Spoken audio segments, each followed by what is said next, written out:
everyone. We are back with another Risk Insurance Dialogues interview. Today, I'm very excited. We have Andrew Sanctis. He is a Vice President of Sales at Paradigm. So thank you so much, Andrew, for being here. Thanks so much for having me, Katie. It's a pleasure.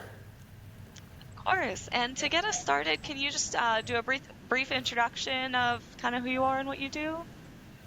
Yeah, absolutely. So I'm Andrew Sanctis, VP of Sales with Paradigm, and as a company, we focus on serving catastrophically injured patients in the workers' comp space. In terms of my role, I work with prospects, clients all across the country. So definitely stay busy and get a chance to travel often. That's great. Yeah, it's always it's nice to keep busy sometimes.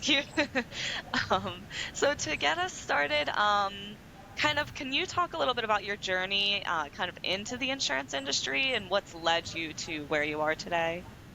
Absolutely. I think with a lot of people, I don't know if they necessarily had the intention of getting into the industry. They kind of stumble into it. I'm certainly one of those cases. So when I graduated college, that was back in 2006, I actually worked for a home building company and quickly found myself in the wrong industry at the wrong time because the Great Recession happened a couple years later, right? And so around that time, I ended up meeting my late wife, Josie. She was in the industry in a sales position, and she loved her job. And as I was asking her more about what she did and who she worked for and that sort of thing, I thought it was something that I might have the skills to also, learn and give it a try. So that's ultimately how I got into the industry. I started back in 2009. And I've held roles ranging from regional sales to national account management, national sales, sales leadership, et cetera. And kind of started out my journey with Optum. There was a company called PMSI, which was gobbled up by Optum a number of years ago. Then I spent 8 years at One Call, and then I'm now in my 7th year at Paradigm. Awesome. Yeah, it's so funny because not many people, like you said, kind of go into the industry wanting to, from a young age, dreaming about that insurance role. But it's always interesting to hear how people end up here, and that's so wonderful that that's something you and your wife could share as well. Absolutely. And so I wanted to kind of ask a little bit more about kind of we talked about this earlier on the phone. Kind of insurance is often seen as this very like technical numbers data field. And I know like Paradigm specifically, you're dealing with a more emotional, you have to be more caring, you're dealing with these catastrophic injuries, but how can professionals kind of connect with a deeper, more human side of insurance? Well, that's a great question, and numbers are critically important to the health of any business. But I think insurance companies are no different, and you could even say that it's even more important for insurance companies to pay attention to those numbers, whereas other types of businesses or industries may have a more targeted focus on product development, innovation, et cetera. And so I think in order to connect on the more human side of what we do, I would suggest that you look at an insurance claim not as an obligation, but rather we can look at it as an opportunity. And at the end of every claim, regardless of what line of insurance, right, there's a human being going through a challenge. So perhaps it's a car accident, right? Maybe it's a claim. There's some damage to their property, right?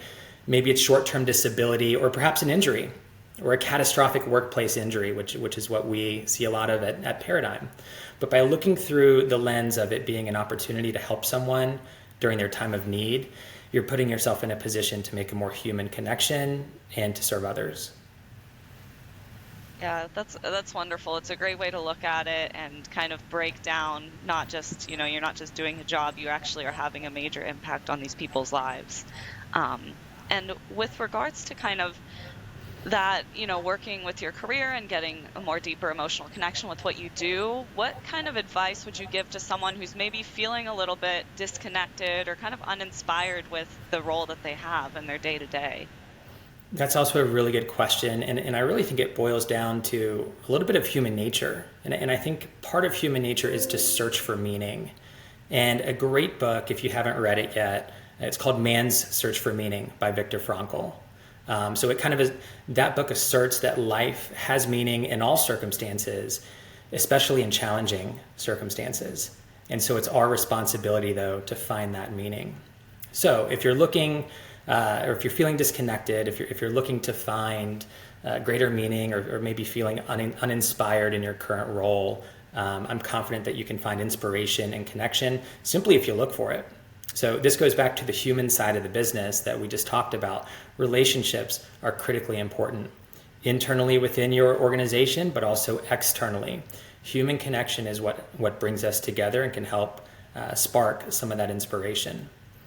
I'd also suggest that having a level of curiosity is also important. So if someone isn't feeling fulfilled in their role, I'd suggest reaching out to someone in their company who they trust, who they admire, in a different role. Maybe ask them about what they like about their current role, what their journey was to get to where they are today. And then lastly, I'd suggest seeking a mentor. The feeling of having someone invest in you and your professional development is something that can create a deeper connection, something that can spark purpose and inspiration at your company. So through the years, that's something that I've done. I've reached out to leaders that I admire, asking them to mentor me and help develop me professionally. Well, I've been able to take their advice and kind of apply that to my career. I've also found that my mentors have gotten just as much out of that mentorship as I have.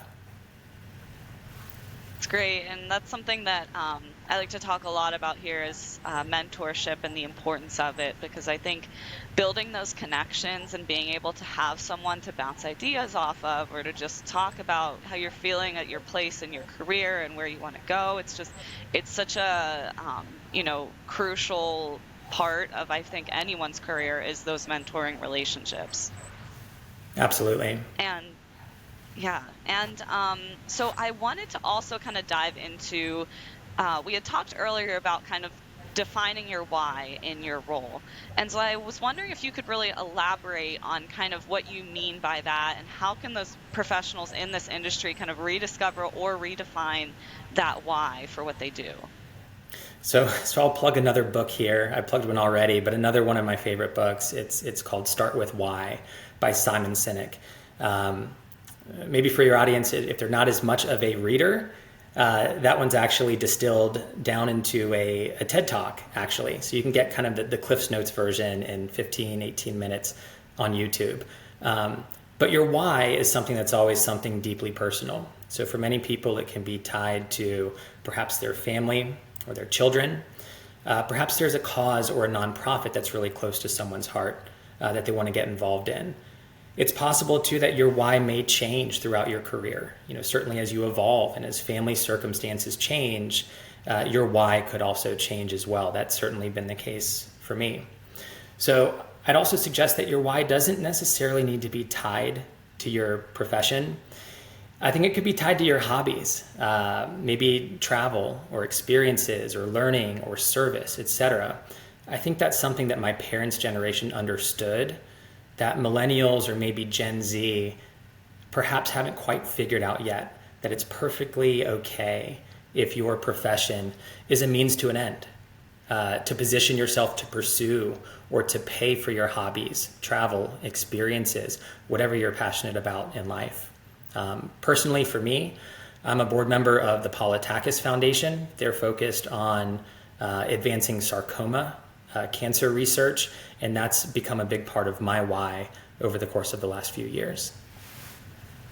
That's wonderful, and it's so, such a great way to put energy into something that you're really passionate about. I think, like you said, people can sometimes get wrapped up in, work as being your life in your entirety, but there's a way to kind of incorporate these other things that you're passionate about or have any kind of, personal connection to, and really making that be part of your why. So I love that you brought that up as well.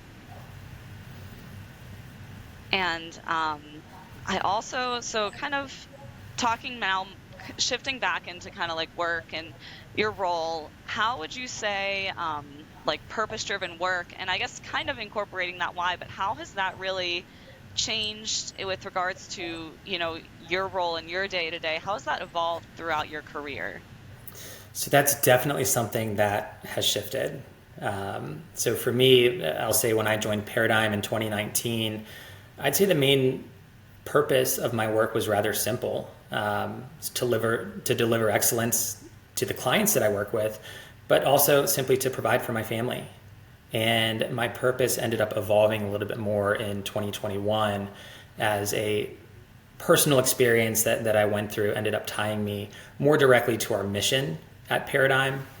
Again, for those of your listeners who don't know intimately what Paradigm does, we deploy high intensity clinical resources on catastrophic, complex workers' comp claims through an outcomes based or value based model.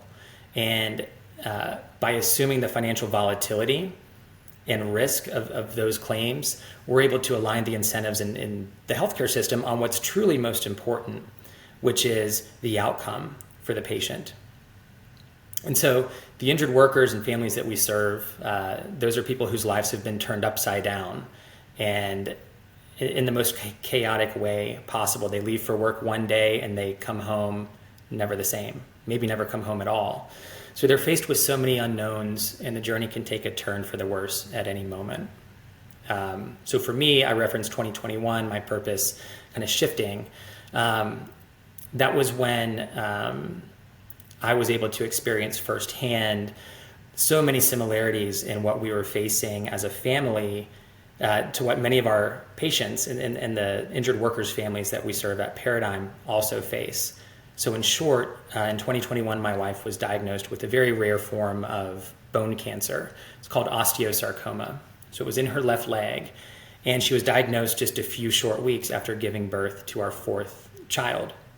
So we quickly went from feeling overjoyed to feeling overwhelmed, and then quickly making decisions about chemo treatment, surgery, physical rehab, etc. And there was a significant risk that her leg might have to be amputated. And so through the process, I quickly discovered how broken and fragmented the healthcare system is kind of by itself. Different providers weren't on the same page with each other. Our oncologist and even her dedicated nurse were not on the same page with each other. And it kind of created some confusion and lack of confidence in the healthcare system itself.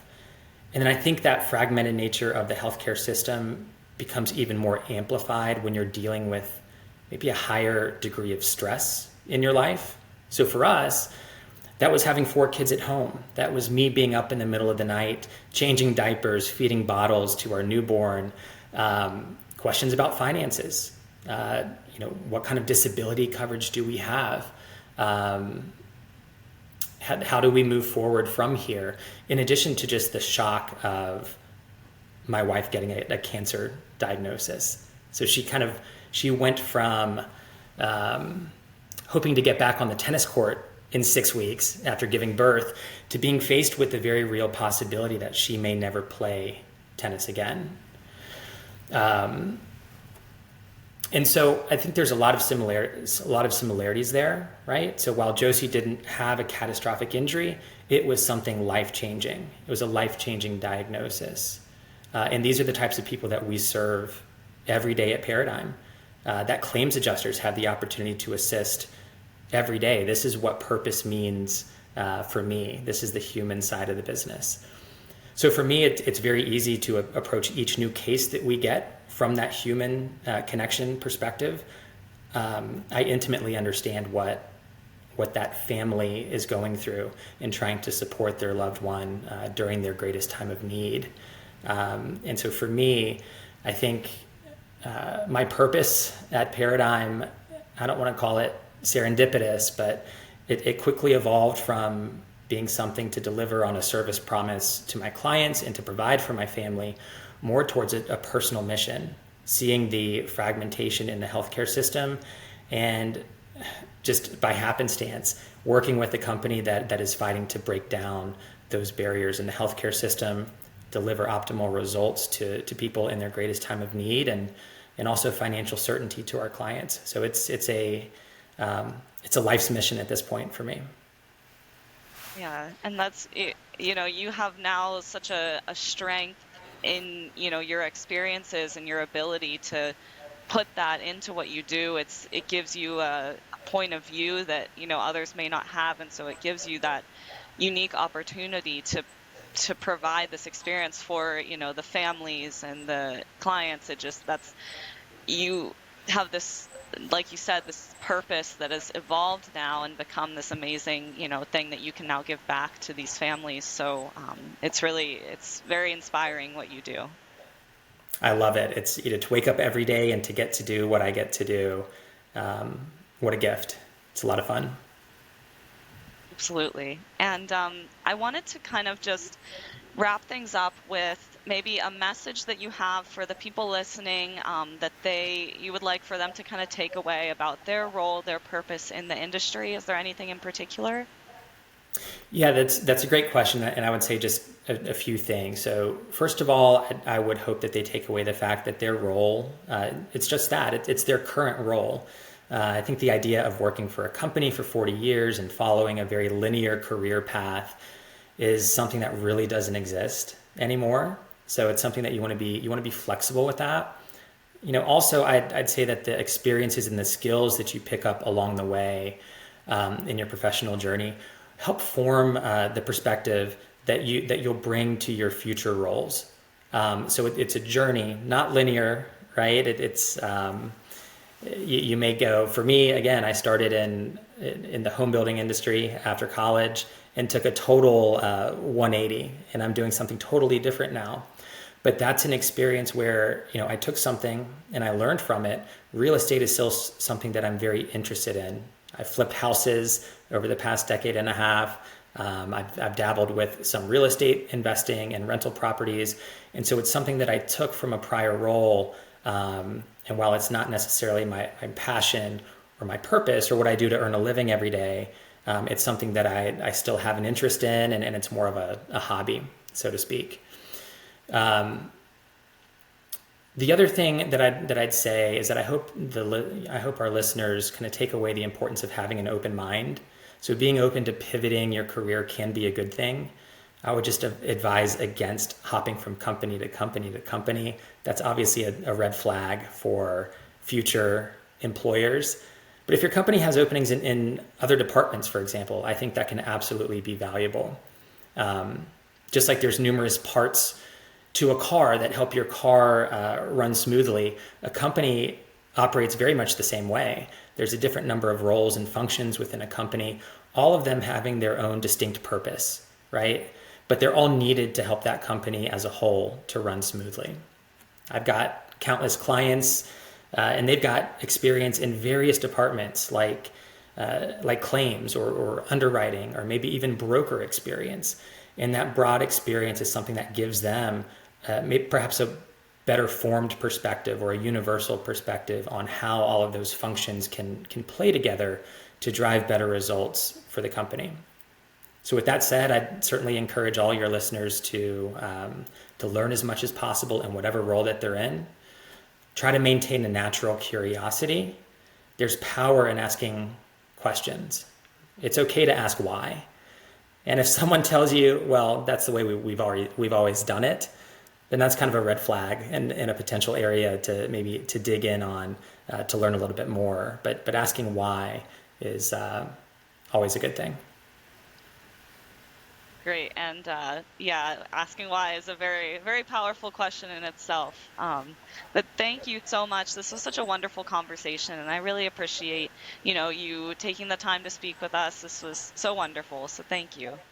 Thanks so much. I really enjoyed it.